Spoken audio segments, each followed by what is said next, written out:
We went through the hand movements. So, yeah, going through it is different from learning. Well, learning it is it's a process, but you have the muscle memory just like you do in Tai Chi. But it's just frequency, and you have to spend a little time doing it. Yeah, but so Lawrence will be teaching the class, but let's not do a trial. We'll do a quarter. We're gonna do a quarter because people commit to it. Even though some might drop, but you're not paying extra for it. It's an unlimited. If you're on unlimited, you're doing it. So. And this drops to a certain level, there's nothing with that. So. Yeah. It's without feeling. Yeah. If it drops below a certain level, then what's the level one?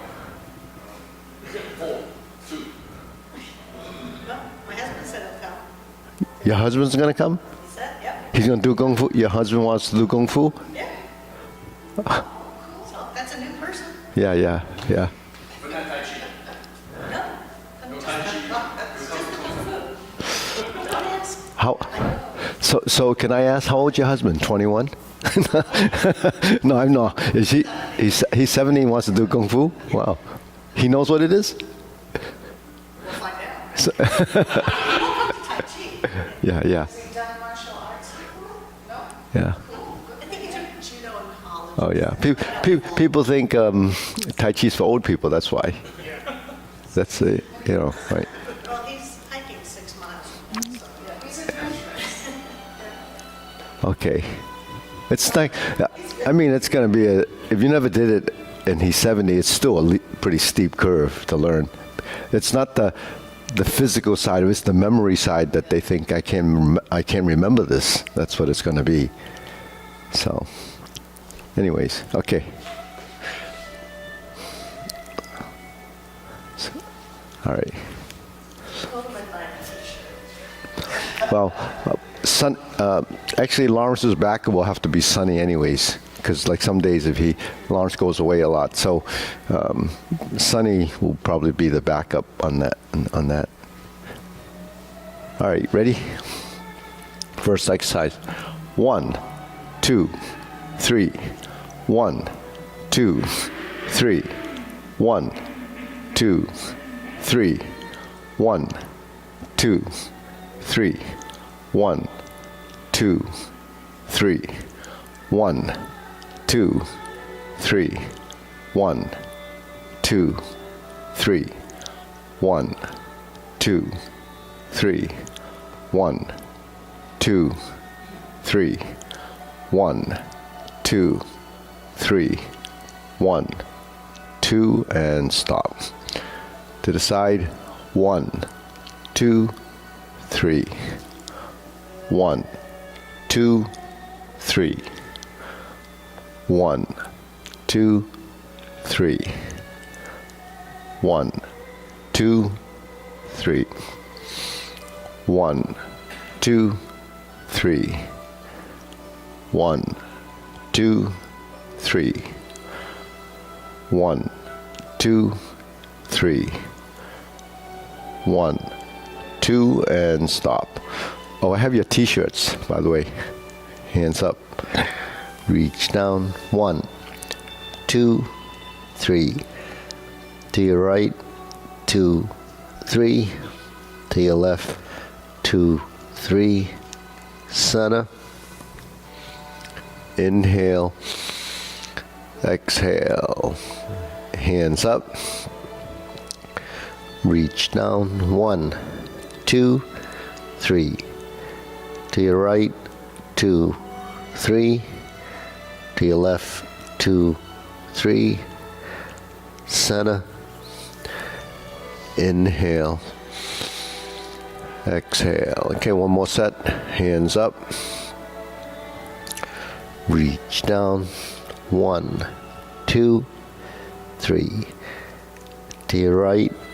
2, 3. To your left. 2, 3. Center. Inhale. Exhale. Hands on your waist. Circular movements. 1, 2, 3, 4, 5, 6, 7, 8, 9, 10, 1, 2. Reverse. 1, 2, 3, 4, 5, 6, 7, 8, 9, 10, 1, 2. Center, cross, knees. 1, 2, 3, 4, 5, 6, 7, 8, 9, 10, 1, 2. Reverse. 1, 2, 3, 4, 5, 6, 7, 8, 9, 10, 1, 2. Center. Hands on your waist. Turning. 1, 2, 3, 4, 5, 6, 7, 8, 9, 10, 1, 2. Back and forth. 1, 2, 3, 4, 5, 6, 7, 8, 9, 10, 1, 2. Kind of tilt to the side. 1, 2, 3, 4, 5, 6, 7, 8, 9, 10, 1, 2. Center, reverse, round out, rotating. 2, 3. We'll go the other way. 1, 2, 3. Center, hands up. Pull in, inhale. Exhale. Inhale. Exhale. Inhale. Exhale. Okay, spread your feet. Turning. 1, 2, 3, 4, 5, 6, 7, 8, 9, 10. 1, 2, 3, 4, 5, 6, 7, 8, 9, 10.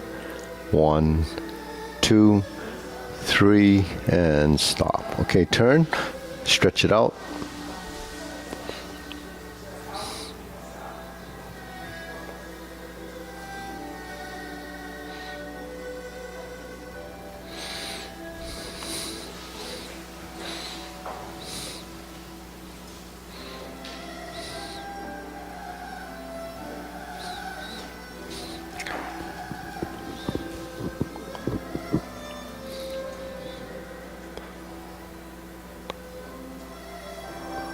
Switch.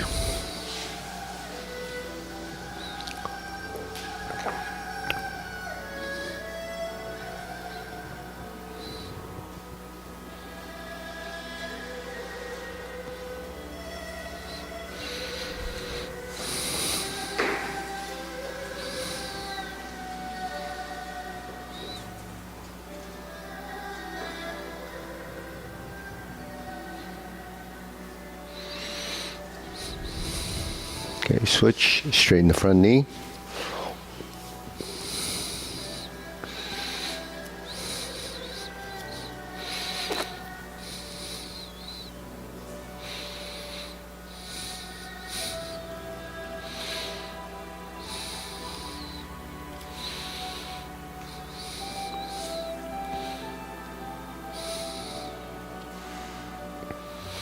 Switch.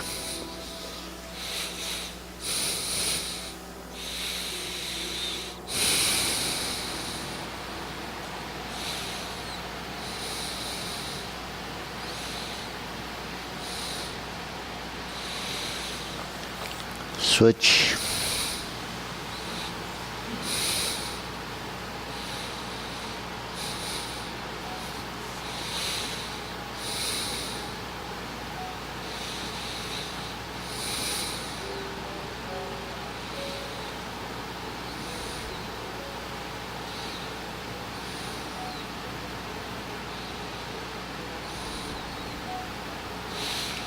Switch.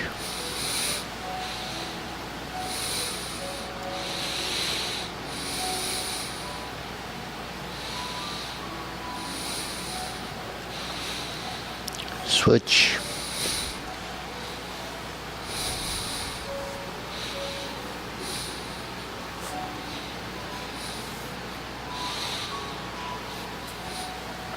Switch.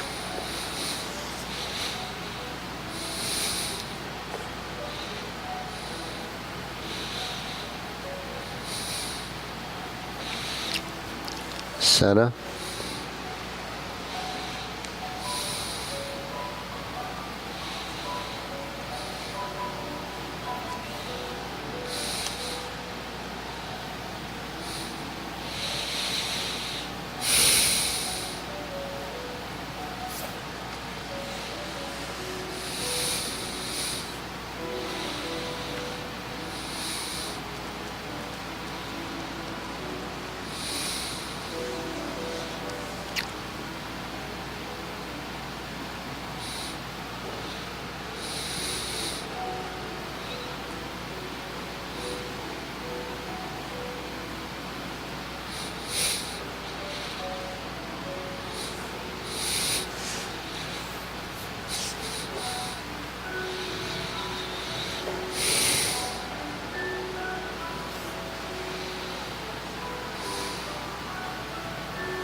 Okay, shake it out.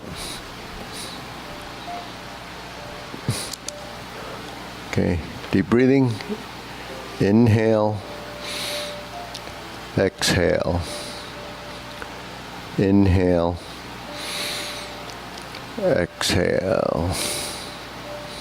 Inhale. Exhale. Okay. Hands in your waist, shoulder roll.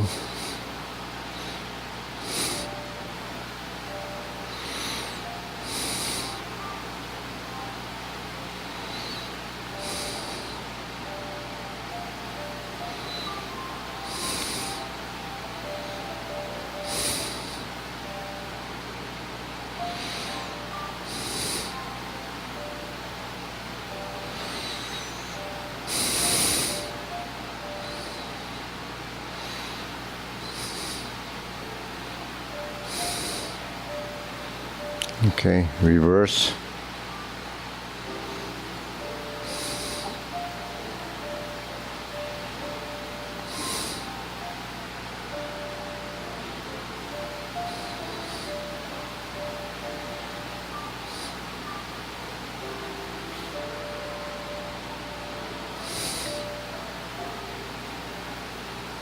And sada. Okay, press, release, exhale, inhale.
And stop. Hands up. Pull in, inhale. Exhale. Inhale. Exhale. Inhale. Exhale. Okay. Circular movements.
Okay, reverse.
Okay, palms down. Big circle from the shoulders.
And Sana. Okay, shake it out. Deep breathing. Inhale.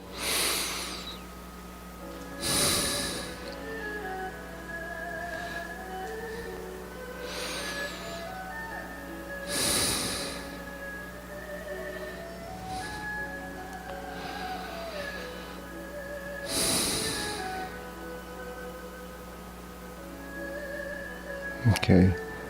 What's next?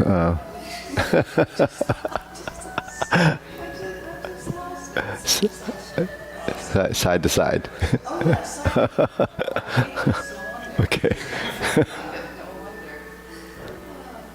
Oh, because we do this day in and day out. Either, if you think about it, you don't know. It just has to happen.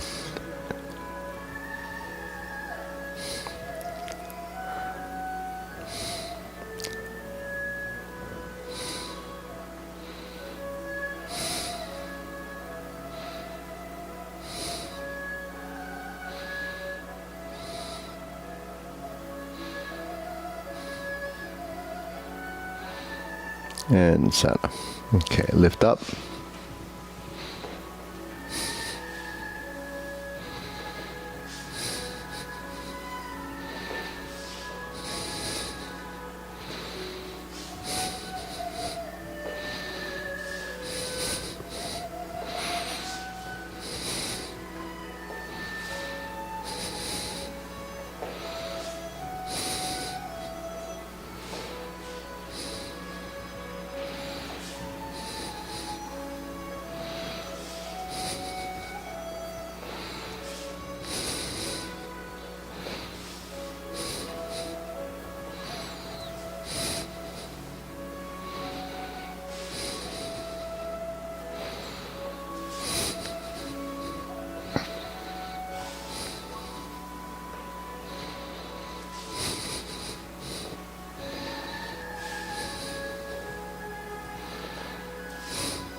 Okay, touch down, insert the needle.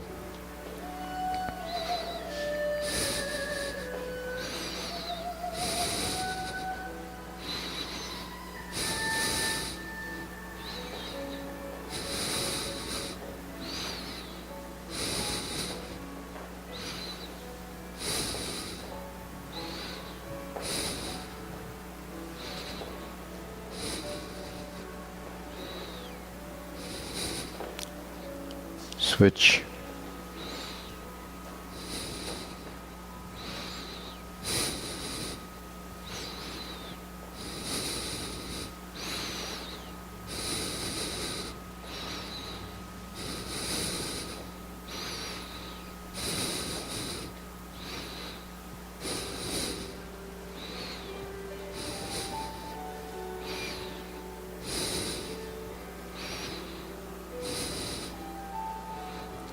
Okay, Sana. Leg swing.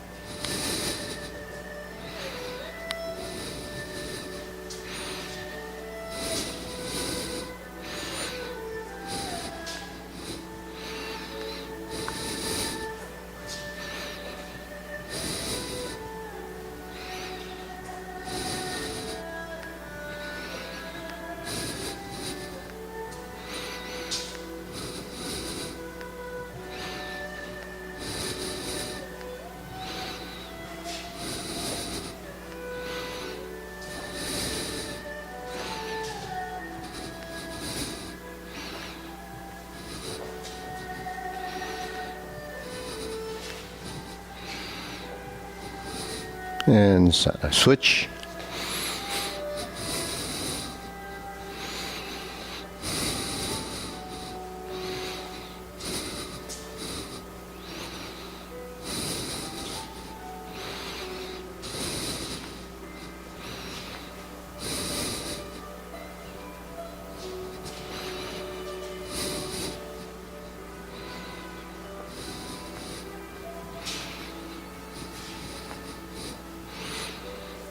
And Sana. Okay, side to side.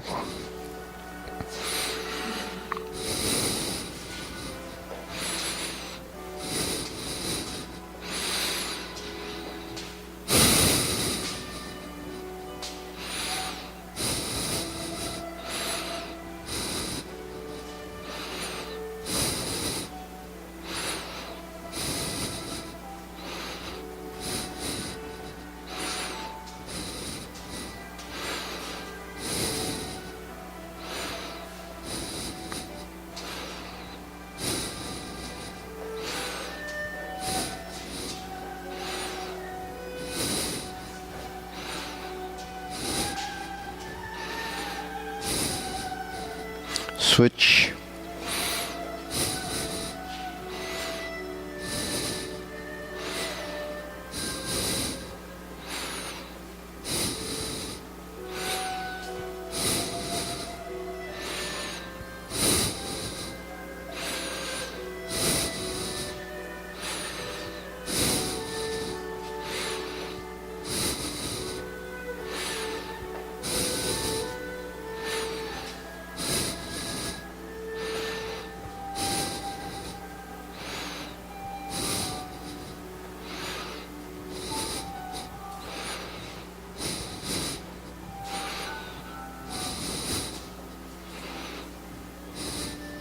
And center. Okay, shake it out. Hands up. Deep breathing. Inhale. Exhale. Inhale. Exhale. Inhale. Exhale. Okay, so grilling.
Switch.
Okay, center, cross, open and close.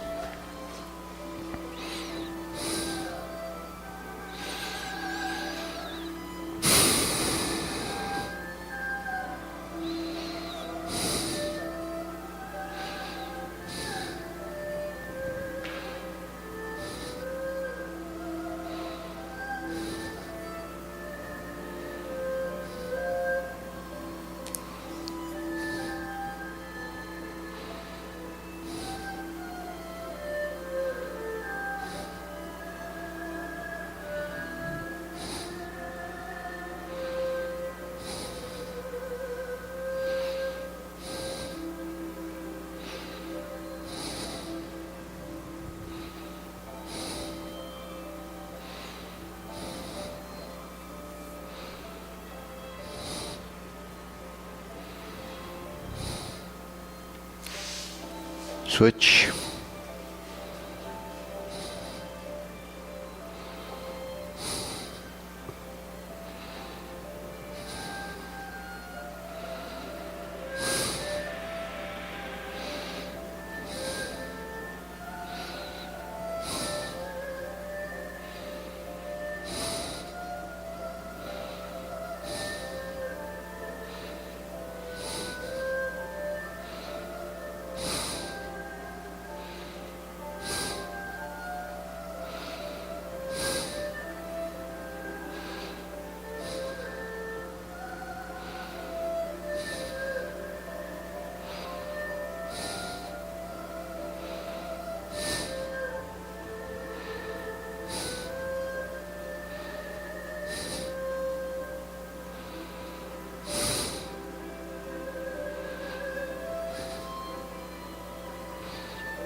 Okay, center.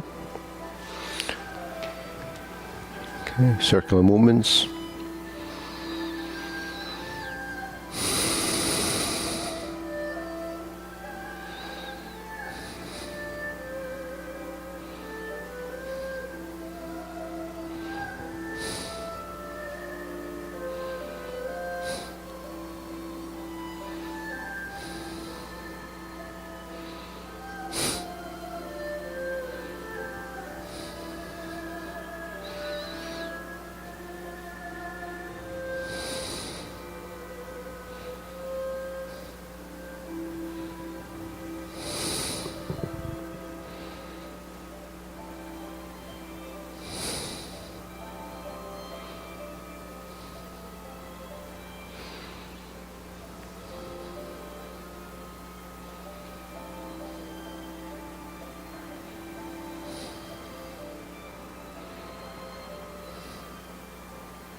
Okay, low hoop.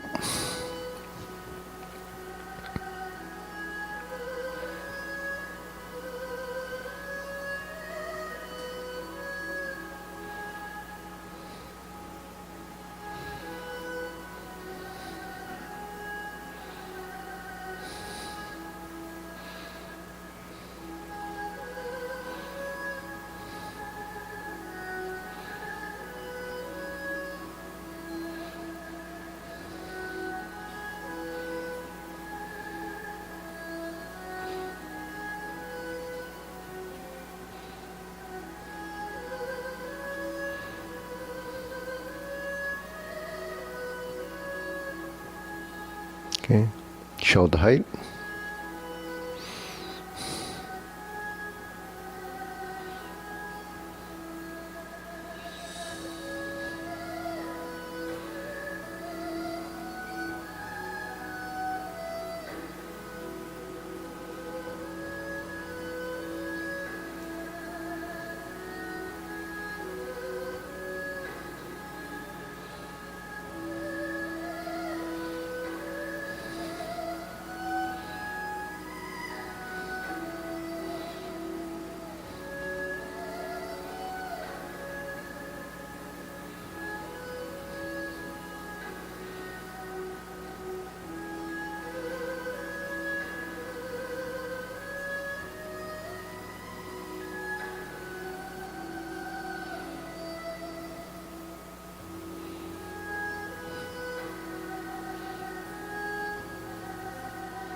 Elbows down.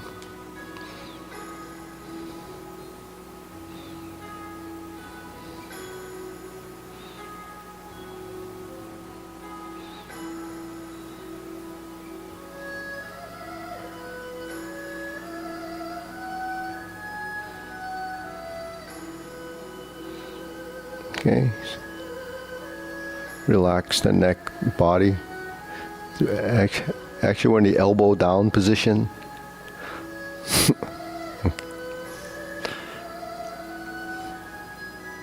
Try to relax your back, your spine, and your hip. You know, sometimes you don't realize it that your body could be like this at this point, and this shoulder is up. So you have to release tension in the body. That's what releasing tension is in the joints. And then lower, palms down.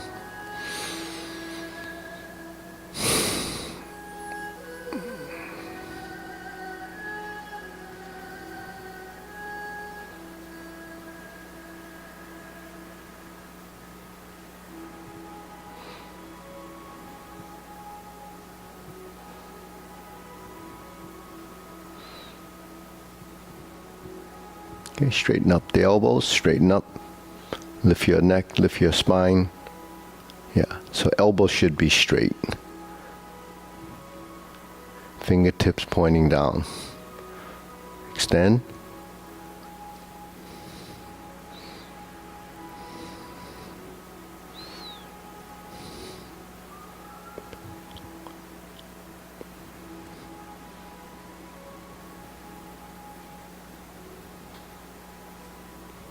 Okay, deep breathing.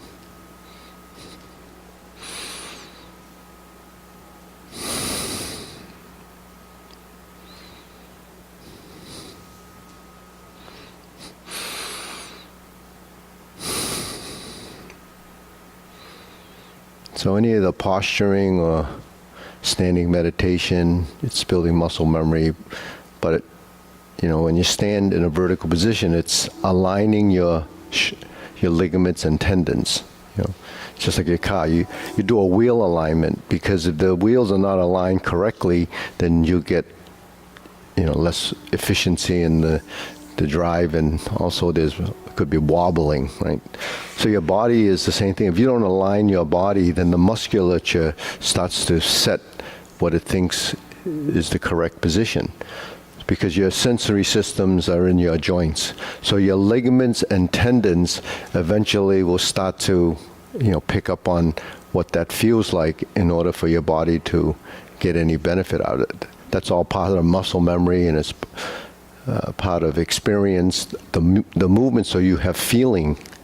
You know, when you do your form, you know, you say, well, there's feeling in it. And this is a term that, you know, my teacher used way back when, but you don't understand what feeling is in a posturing position until the position becomes, you know, systemic. It's in your body. Then when you're not in that position, you can feel the difference. So it's kind of differentiating between what would be, you know, comfortable, correct, and along with all of that, there's structural integrity, there's alignment of the, you know, the joints to create the look of that posture. So those things are something that evolves over time. It's a body intelligence. So, you know, it's just something that happens. Then when we go through all these other movements, like the patterning of carry tiger to the mountain, those shapes that we do, it's really building an understanding of the space, the reference points in the body, and what these positions are, you know, relative to the space. So because Tai Chi is three-dimensional, it's in space, we have to develop dimensional volume. That means we have to fill that space with the movements by manipulating a skeletal structure and going through those spaces consistently with the geometry of position. That happens when you do this, it happens when you do Kung Fu, it happens when you do the type of training that's involved there. it's not just because you're trying to develop, fighting techniques only. It's actually using your body. Back in the day, it might have been strictly the martial side of it, but that evolved into more of a type of exercise. So, but most people think of exercise in different ways. When you're young, you think of exercise, in different ways. Some people like mind exercises. Some people like physical exercise. Some people like competitive exercise. It depends on, and competitive exercise is sports, team sports or, individual sports like tennis or golf. People that play golf, you say, well, a lot of people that try golf and don't like it, they said, that's not exercise. It's you're just walking around. But the serious golfers don't just walk around. They play the game with the best of their ability, like you try to do the form to the best of your ability. In between that, they go into the driving range, they go into different they're doing exercise to keep their body in condition. You have to be fit to play, high-level sports. Even tennis is like that. You go there and you swing a racket, and if you're lousy, you barely hit the ball, and you never return it, and you just play for an hour and there's nothing accomplished. But the thing is, the people that play, they go and they hit the ball, they serve the ball over and over. That's working their body. So that's what young people do that are competitive. Older people, if you play those sports and you stay with it, you could play to an elderly age because you're still conditioned and you have that muscle memory and you're not using this same type of strength as someone that doesn't really know how to play. So when you learn Tai Chi or Kung Fu, it's the same thing. You're learning how to use your strength. How does your body have to work in a certain way? Which muscles have, and how much effort you have to put in it to get the movement to happen. So in Tai Chi, we always think of using no strength or very little strength. And that's because when you learn this, the conflict in movement is tension, because our body's, conditioned to be stiff and rigid from not using it properly. So when you learn to do this and you start to develop coordination, then you realize how little strength you need. So that's actually advantageous for someone that's aging. But then Tai Chi can be done by elderly people that have heart problems because it's not so physical. So most young people, not just, the ones that we know, it's Chinese. Not all Chinese do Tai Chi, even though it's from China. Probably 1% of the people do. Just like people from India, not everyone does yoga. They don't do it because they don't think they need to, actually, or they're not interested. But the irony of all this is when young people think, and when I say young, I mean like 40. I don't mean 30 and below, or 39 and below. At 40, that's actually the point where, it's the time when even doctors say that's when you start to, things start to change, whether it's hormonal changes or, physical changes, your body will start to evolve and adapt. So at 40, things start to decline if you don't try to, do something that can sustain it so that you prevent age-related degeneration. So that's what I call it. I said, age-related degeneration is prevented by doing these exercises. And, the irony is young people see these and say, well, it's slow motion. I don't want to, that's for old people. Just like Felicity says that, her husband or your husband would only do it because it's too slow or maybe it's too feminine or something like that. Yeah, it's too wimpy, yeah. But the thing is, age is a chronological number. If you start old with Tai Chi, it's a struggle, right? It's harder to learn because the body even has more habits. There's another 20 years of habits that you've developed from not doing anything. So that's the age-related decline. It's mental decline and physical decline. Now, when you start younger, and you get to copy what an older person would be doing, everything slower. When you get old, you're actually younger. It kind of works the opposite way. And, everyone here that has been doing it for 20 years realize that you feel, you people your age are definitely not in the same condition, right? So where did it come from? It came from doing slow motion movements. But I mean, there's a lot more to health than just moving your body. You have to actually, have the right nutrients and so forth. But here we build coordination, we build the ability to regulate our strength and how much strength you put in it. So, why is that important? Because age-related degeneration is not just on a physical level, it's on a cellular level too. So when you're breaking down and not producing enough energy, it's happening because, you might not be using your body a certain way. So it's just going to decline or start to go away because the body's kind of unique. It adapts to what it thinks it needs. So it'll just slow down and so your metabolism slows down. The only way to maintain metabolism is if you actually work those systems and your metabolism becomes, better. I won't say that it's not that it's getting stronger, it's more efficient but a lot of younger people that actually, meaning say 40, that didn't do anything between 25 and 40, those people want to do sports that they've done when they were young. They call it the weekend warriors. They always get hurt, mainly because they think they can do the same they did when they were young, but yet they wouldn't do something like Tai Chi because they think they're still in their mind, they're still living like they were young, but it catches up because the body has, gone away from that. They're not as fit. But if you've been doing your exercise like, the people that play sports all their life, then they're still pretty fit and then they can still do it.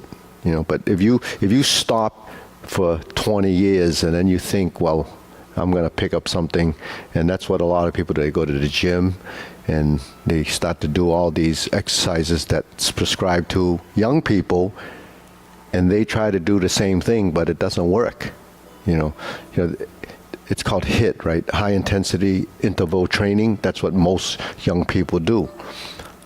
They've done research on HIIT for people, looking at whether it's beneficial at a certain. Everybody raves that it should be. They should be doing that. Even physicians tell you, what's the best exercise? It's high intensity exercise. But actually, they're looking at the research and they say maybe it's not so good to do the high intensity exercise at an older age.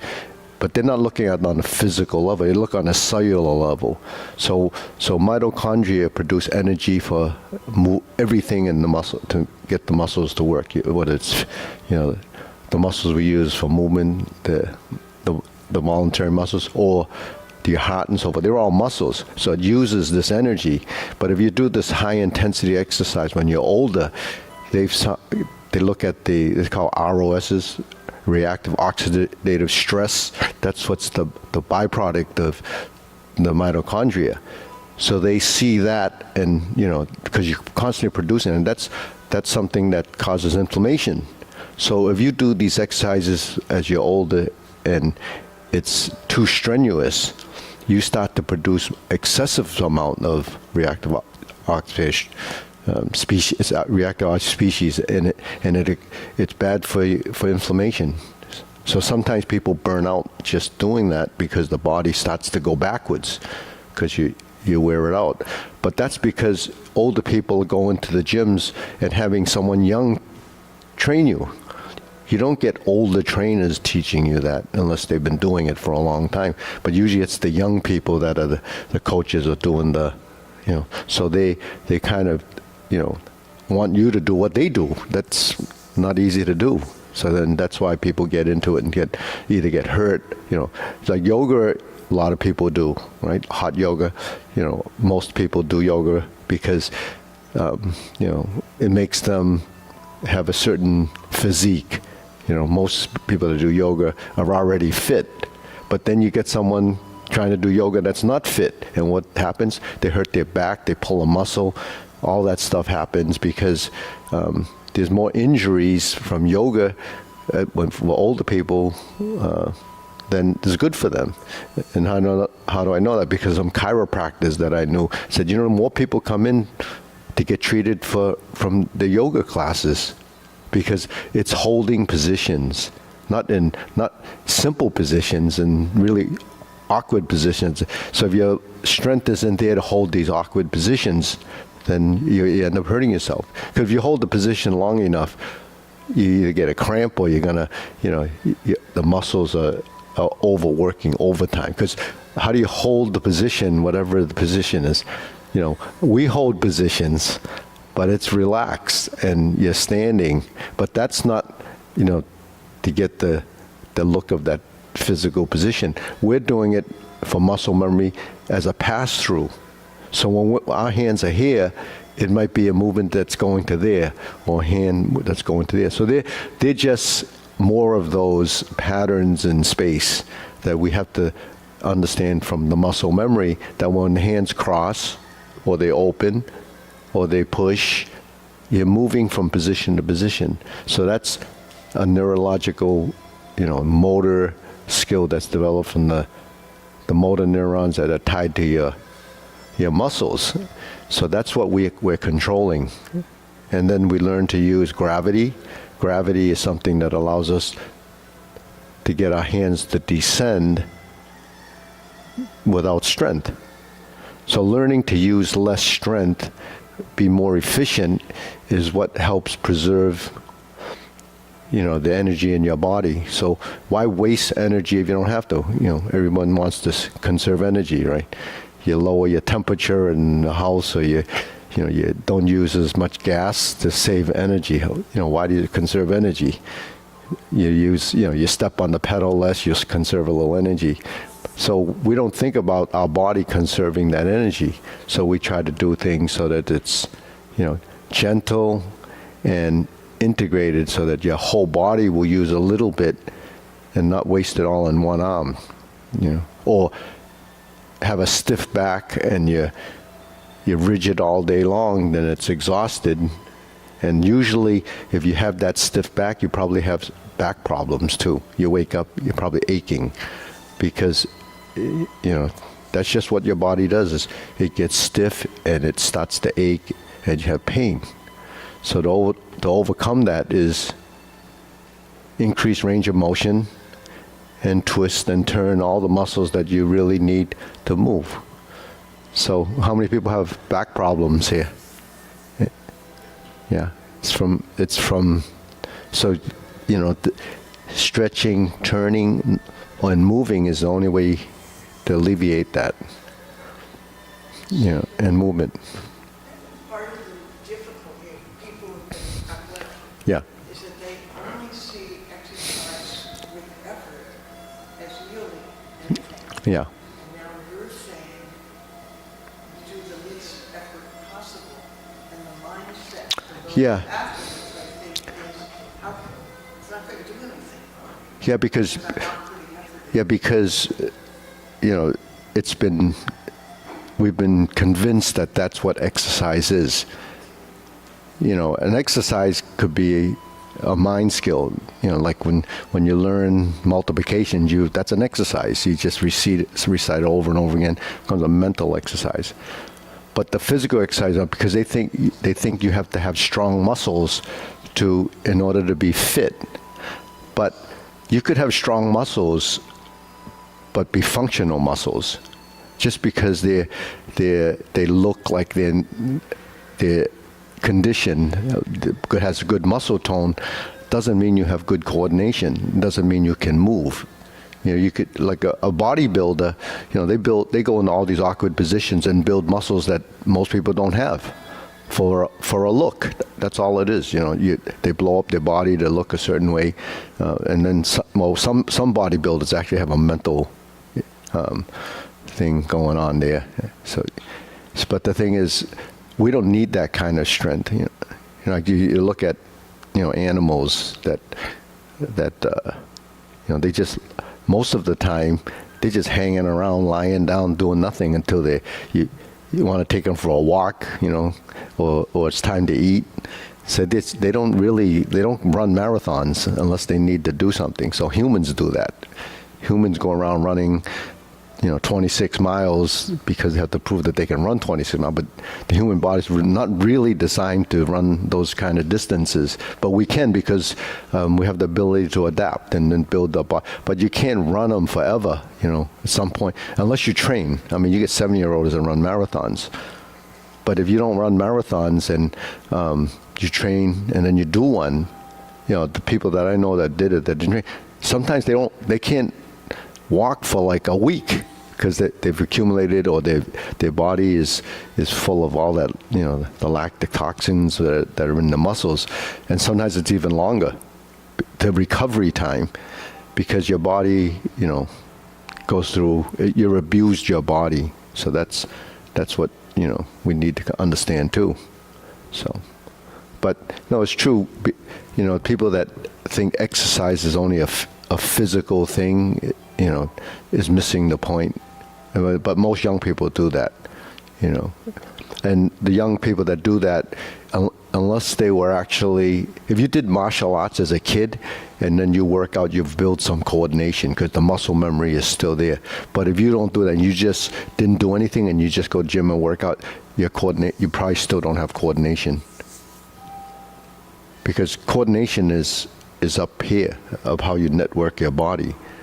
So, we start out just using one side, either righty or lefty.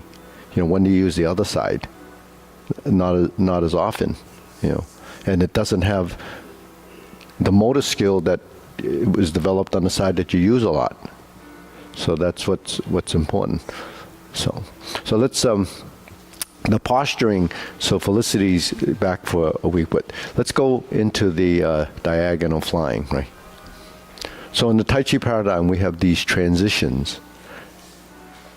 So when you practice your form, you don't get enough of the transitional side of it. So what we've been doing is identifying some of the transitions that work consistently together. So from a diagonal flying right side, and we go like this, that's setting up to step backwards. And then you shift, and then you go to the side, and then you finish up. And then in that little drill has posturing, position, shifting of weight, balancing, controlling your center of mass, crossing the arms, moving to the side to unweight this leg so you can square it up. And so all of that sequence of events doesn't happen right away, mainly because you're watching it, but then the body doesn't always cooperate. So when it doesn't cooperate, how do you get it to cooperate? Is to do it over and over again.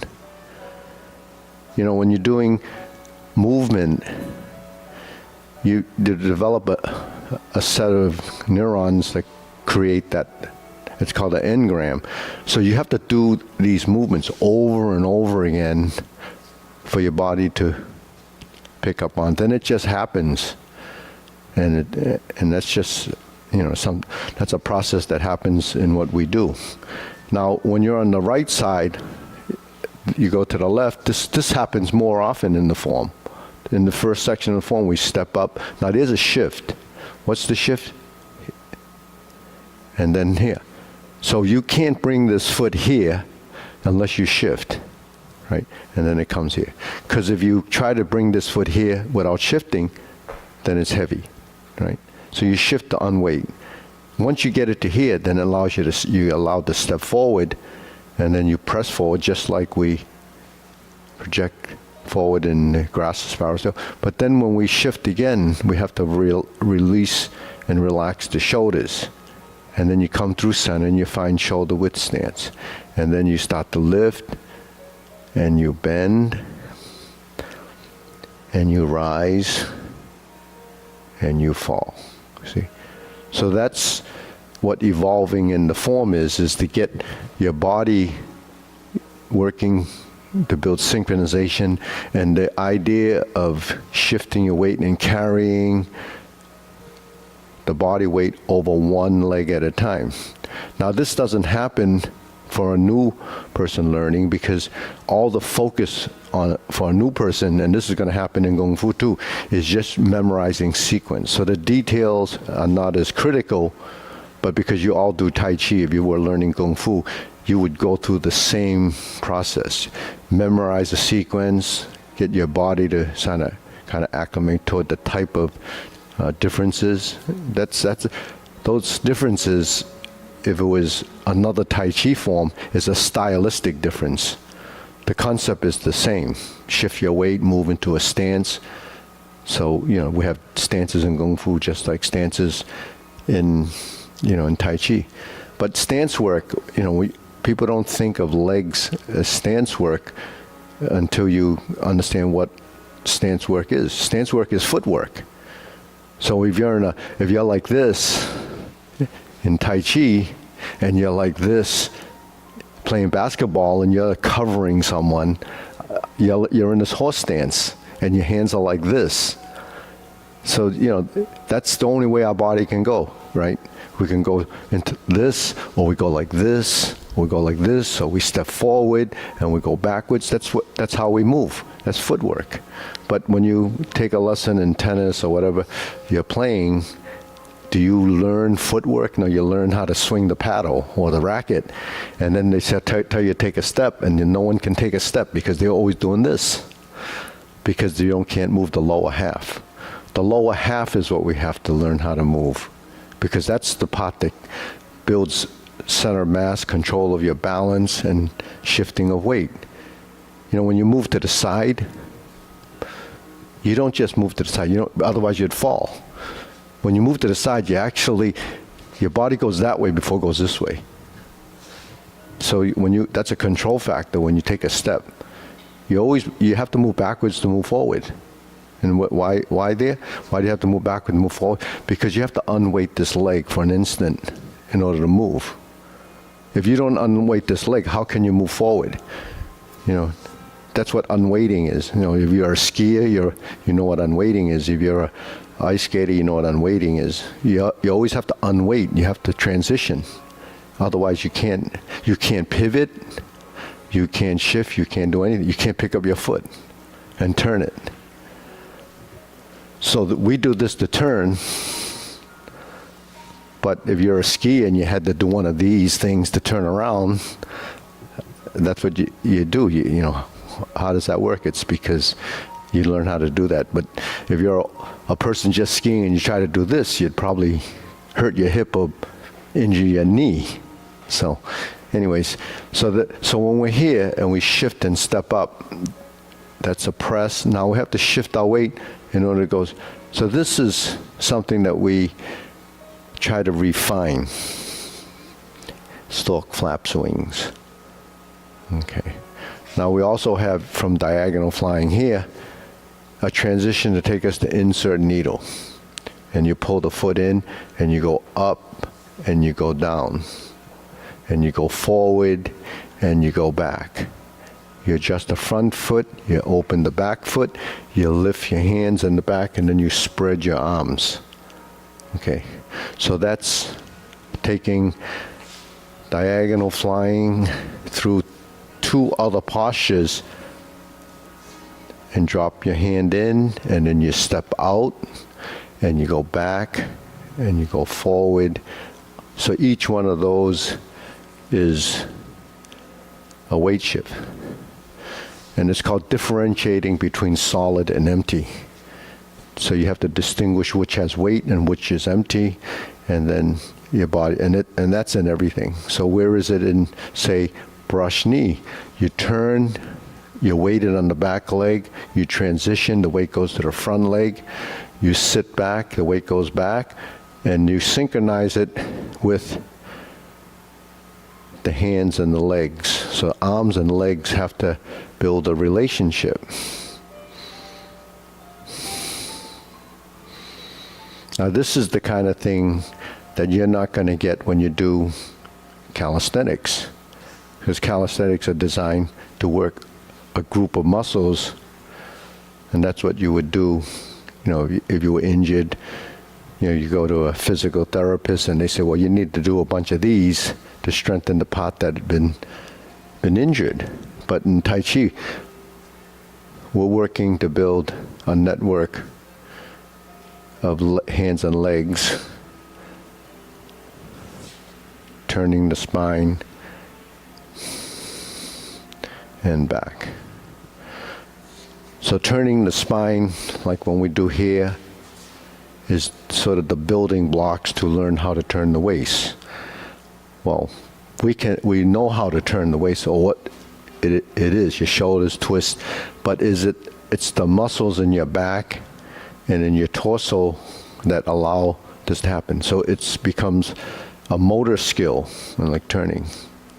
So, that, the stretching and your bending and side bends and so forth, is what we do when we move our lower back.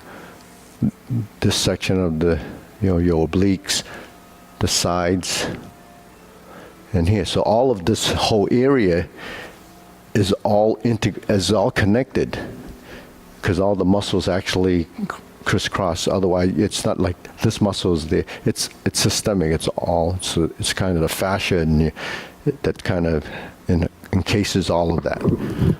Because if you have tension on one side and it doesn't release, then that's why you get the pain. But I don't have back pain. Even when I wake up, I don't have to, I just get up. There's no pain. So I have to attribute it to this.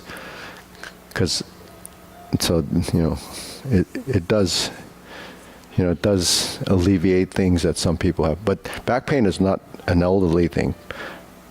People in their 30s and 20s have back pain. You don't have to be old to have back pain. It's because younger people exercise their back. They do planking and all this stuff, and they work in those muscles. They're fit. When they wake up, they could still have that tension in the body that from their workouts. People that work out a lot, their joints hurt and their muscles hurt because they're using them, and for them it's no pain, no gain. For us, it's you want no pain. You don't think about the gain side of it, because when you gain, it's your muscles rebuilding. So people that work out like that, they work out every other day, or only maybe 2 to 3 times a week. If you work out every day like that, you're gonna burn out and you damage. So should we do Tai Chi every day? Well, because I do it quite a bit, but I have no choice. But I don't get tired from this. It's like a no-brainer for me. But the thing is, so that's what your body just becomes a natural. But if I do something else that I don't normally do, I get sore from it too. So if you don't do a lot of work on the ground, like if you're doing like tiling or something like that, your muscles get sore from being in a position you're not used to. So, okay, so let's, so this is diagonal flying, we did that, right? Now cloud hands, it's 1, 2, 3. Now we have to turn to the corner for the torso movement. But once we activate the feet, now the feet dictate the direction. Now, typically we don't lift the foot till we have weight on the opposite side. And we don't pivot unless it's an unweighted leg. So when we do a pivot, we're still grounded. We don't do this. We don't, only when it's necessary to make a transition to a position that we actually take that step. But in between, we're still connected to ground, heel to toe.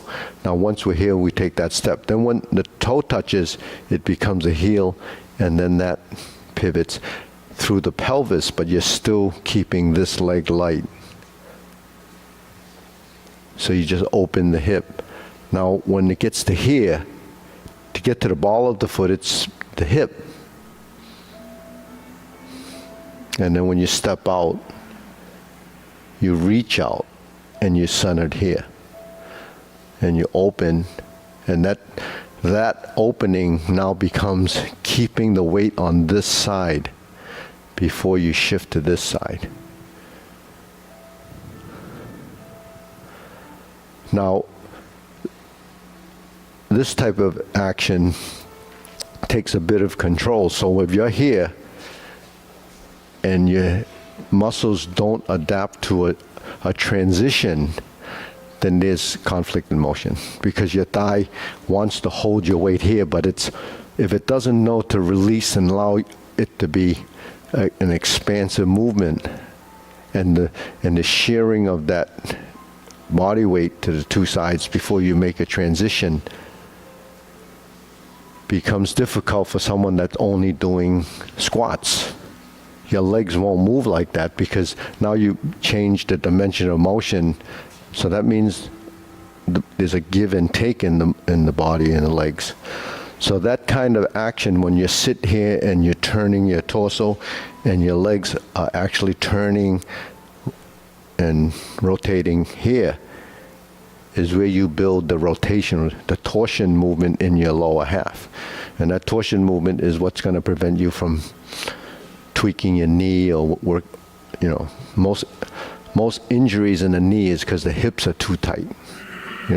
They realize that when all those football players that kept getting knee injuries is because they're just making their hips too strong, so that they push all that equipment to strengthen. So then what they thought they needed was ballet. They started doing ballet because they do this stuff. So it's just something has to give. So if the hips don't move when you go down and your body's tight, then the part that didn't release will actually get injured. So usually the knees get, messed up like that. But it's so physical that, some people go through that, get hit and they don't get injured. Why? Because their body kind of let go. So the most injuries happen from tension. Okay, then carry tiger to the mountain is this pattern. But there's your stork flaps wings, here's your cross arm position, and here's your lower hoop. And from the lower hoop to upper hoop is numerous levels of hoop, right? If we go to cross hand position, that's your midline, your center line, it's here. If we cross it down like this, and we open it like this, we cross it here. When we're like this, we have our hands crossed, closing, right? When we're like this, they cross. That's in this plane. When they cross, it's in this oblique plane, right? When we cross in this horizontal plane for high path to horse, it's here. So all of these are parts of the geometry of position. So the accuracy of this movement, and why no waist turn, right? Why? Because both hands are doing the same thing. But you should integrate the waist when you start to change directions. So how does that look? When you're here, say in the kicks, we cross and we open. Now here's the turn, and you cross. So the turn is here, tied to that rotation.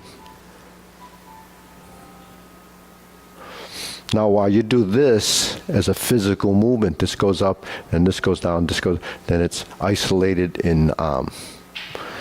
When you're like this,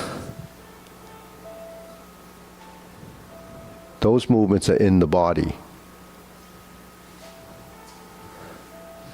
You follow me? That I know you're following me, but when you turn, when you do this is a circle. I'm doing this, I'm scooping down. But if I start to turn, the scoop and the turn become a unit.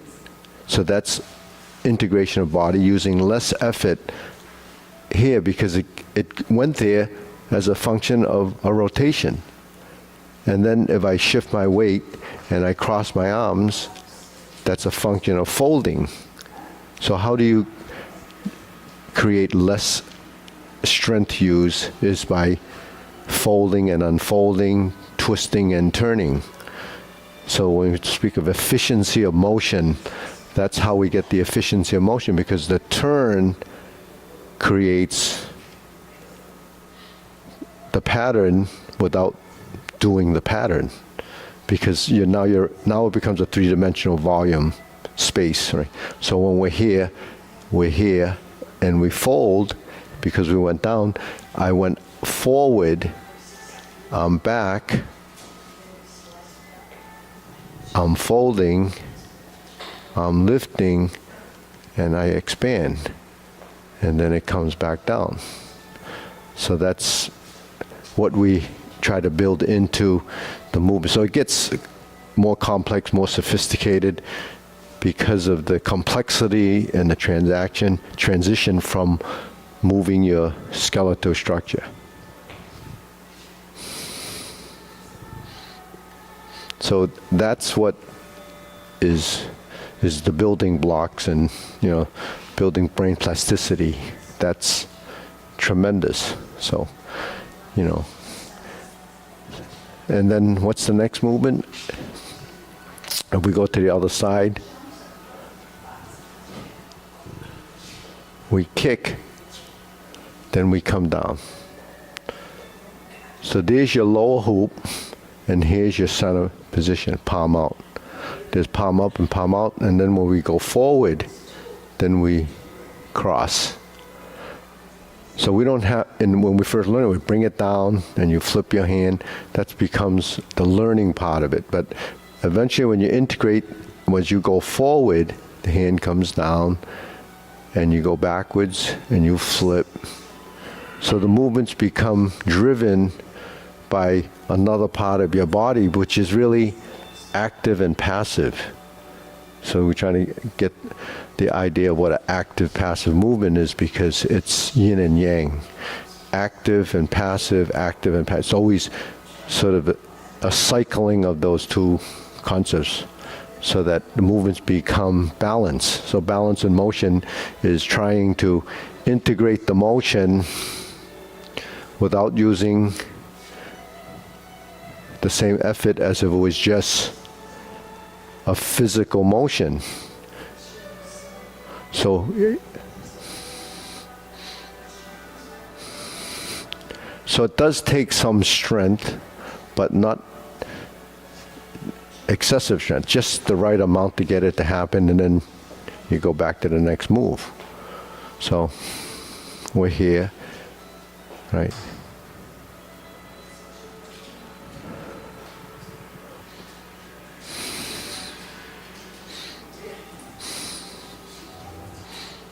Now when we turn, right, our spine is over the heel of this foot.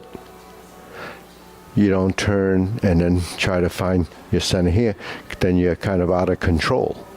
So what's important is your vertical spine position, and then when you go over to this position and you're here, now the spine is over this foot, and that's when you can kick. And then you back to here. Now when we're back to here, we squared the shoulder, because now our spine, if you track that line, goes to the heel of the back foot. So when you go through this and you say, well, I can't keep my balance, or I can't, it's because your body has to look for that position, and then it should be, there's a plumb line. That's a vertical line. So it's not obvious, because when you're watching someone do it, all you're doing is seeing the gross movement. You don't see the body mechanics behind the movement. But what's important to get the spine there is that this is working, with the coccyx area, the tailbone. If you go like this and you sit here and turn back and turn, you begin to realize that this actually makes a minute adjustment. You don't stiffen this leg, hold it there and try to turn, because you won't be able to turn. It has to be a balance in motion, and that's what happens for the upper and the lower body.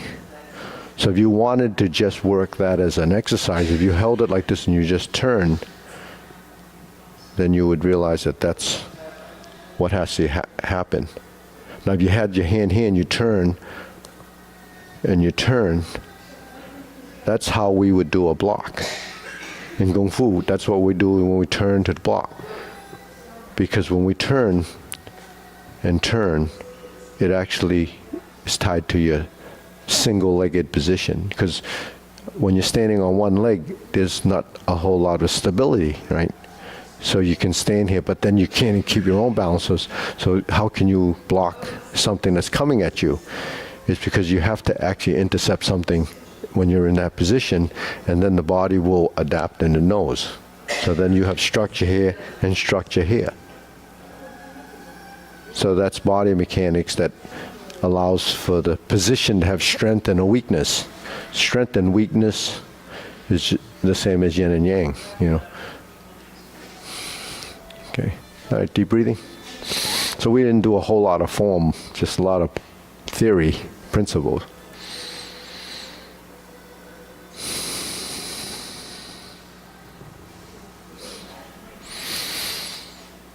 But I think if you don't understand or don't hear how this stuff works, you don't realize that this is all happening, you know, right?